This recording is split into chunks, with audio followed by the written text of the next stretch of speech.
பாகிஸ்தானுக்காக உளவு பார்த்த யூடியூபர் ஜோதி மல்கோத்ராவுக்கு எதிராக உறுதியான ஆதாரங்கள் இருப்பதாக அவருக்கு எதிரான 2500 பக்க குற்றப்பத்திரிகையில் சிறப்பு விசாரணை குழு தெரிவித்திருக்கிறது. பெண் யூடியூபருக்கு எதிராக குற்றப்பத்திரிகையில் கூறப்பட்டுள்ள அதிரடி குற்றச்சாட்டின் பின்னணி என்ன? டிராவல் வித் ஜோ என்ற பெயரில் யூடியூப் சேனல் நடத்தி வந்தவர்தான் இந்த ஜோ மல்ஹோத்ரா.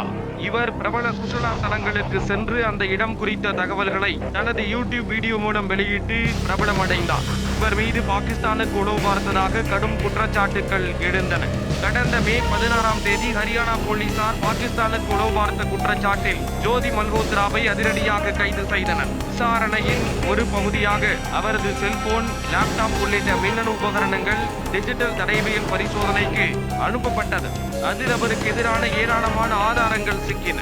இந்தியாவில் உள்ள பாகிஸ்தான் தூதரகத்தில் பணிபுரிந்த இக்சான் உர் ரஹீம் டேனிஷ் அலியுடன் ஜோதி பலமுறை பேசியுள்ளது. இதன் மூலம் கண்டறியப்பட்டது. அதன் பின் ரஹீம் 24 மணி நேரத்திற்குள் இந்தியாவை விட்டு வெளியேற்றப்பட்டார். மேலும் பாகிஸ்தானில் துப்பாக்கி ஏந்திய பாதுகாப்புடன் மார்க்கெட் பகுதிகளில் ஜோதி மல்ஹோத்ரா வலம் வந்த வீடியோ காட்சிகளும் ஆதாரங்களாக சிக்கின.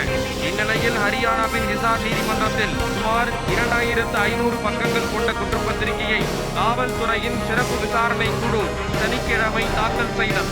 அதில் ஜோதி மல்ஹோத்ரா பாகிஸ்தானுக்கு ஆதரவாக உளவு நடவடிக்கைகளில் ஈடுபட்டதற்கான உறுதியான ஆதாரங்கள் தங்களிடம் இருப்பதாக சிறப்பு விசாரணை குழு உறுதிபட கூறியுள்ளது. ஜோதி நீண்ட காலமாக பாகிஸ்தான் முகவர்களுடன் தொடர்பில் இருப்பதாகவும் இந்தியா குறித்த முக்கியமான தகவல்களை அவர்களுக்கு தொடர்ந்து அனுப்பி வந்ததாகவும் போலீசார் தங்கள் குற்றப்பத்திரிகையில் குற்றம் சாட்டியுள்ளனர். குற்றப்பத்திரிகையில் ரஹீமுடனான அவரது தொடர்புகள் குறிப்பிடப்பட்டுள்ளதாகவும் ISI முகவர்கள் ஷாகிர், ஹசன் அலி மற்றும் நாசர் ஜின்னான் ஆகியோருடனும் அவர் தொடர்பில் இருந்ததாக தெரிவிக்கப்பட்டுள்ளது. கடந்த ஆண்டு ஏப்ரல் 17ஆம் தேதி பாகிஸ்தானுக்கு சென்று மே 15ஆம் தேதி இந்தியா திரும்பியது உறுதிப்படுத்தப்பட்டுள்ளதாக தெரிவிக்கப்பட்டுள்ளது.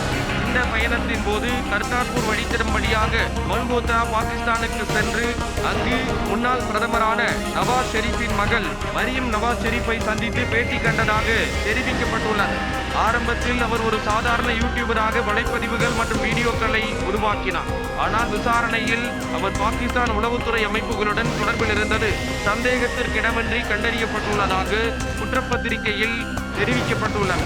இந்த வழக்கின் அடுத்த கட்ட விசாரணை ஆகஸ்ட் 18ஆம் தேதி நடைபெற உள்ளது.